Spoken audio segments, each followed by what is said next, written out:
পরে আমি বলছি যে আচ্ছা ঠিক আছে। পরে বলছি ওই মেয়েটা ওইখানটাই ছিল, ওই যে যাদেরকে ভিডিওতে দেখা যায়? না ওখানে ছিল না, ক্যামেরা মানে ক্যামেরাতে ছিল না, ওকে দেখা যায় না, অন্য একটা ভিডিওতে ছিল। ওকে।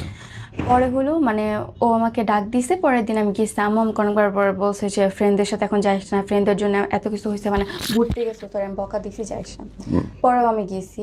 নিয়ে যাওয়ার পরে আর কি মানে রীতিমতো আমি ভয় পেয়ে গেছিলাম। বলছে আমার ফোন টোন নিয়ে গেছে, পরে বলছে তো আমি মেরে ফেলবো, হ্যান ত্যান অনেক কিছু বলছে, মানে অনেক কিছু বলছে। তো আমি ভয় পেয়ে গেছি। পরে হলো কি কি বলছো মানে ওইখানটাতে? ওরা আমাকে বলতো তোর মাইরেই ফেলমু, তুই আমার সাথে ঝগড়া করছিস, তোর কত বড় সাহস, তোর এত বড় সাহস যে তোর বুকের এত বড় পাটা, এগুলো মানে উল্টাপাল্টা বিভিন্ন মানে খারাপ খারাপ ভাষায় কথা বলছে।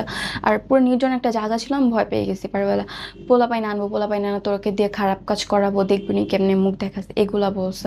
পরে মানে প্রচুর ভয় পেয়ে গেছিলাম। তো মানে ওরা আমাকে যেগুলা বলতে বলছে, ওরা বলছে এগুলা ক্যামেরার মধ্যে বলবি, তোরা মাফ করে দিব না, তোরা এখানেই মাইরা ফেলবো।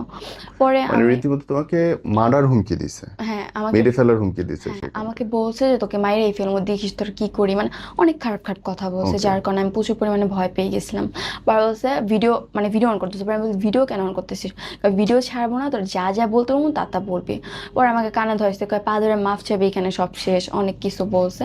পরে আমি বলছি ঠিক আছে, আমি আর বয়ফ্রেন্ডে কক্সবাজার যাবো না, কিন্তু আমি আসলে কিন্তু যাই নাই, কারোর সাথে কোনো কিছু করি নাই। হুম। এগুলো আমাকে রীতিমতো ওরা মানে ভয় দেখায় বলাইছে। হ্যাঁ। পরে আমার বলছে আচ্ছা ঠিক আছে, মানে ওখানে যা হয়েছে ভিডিও টিডিও করার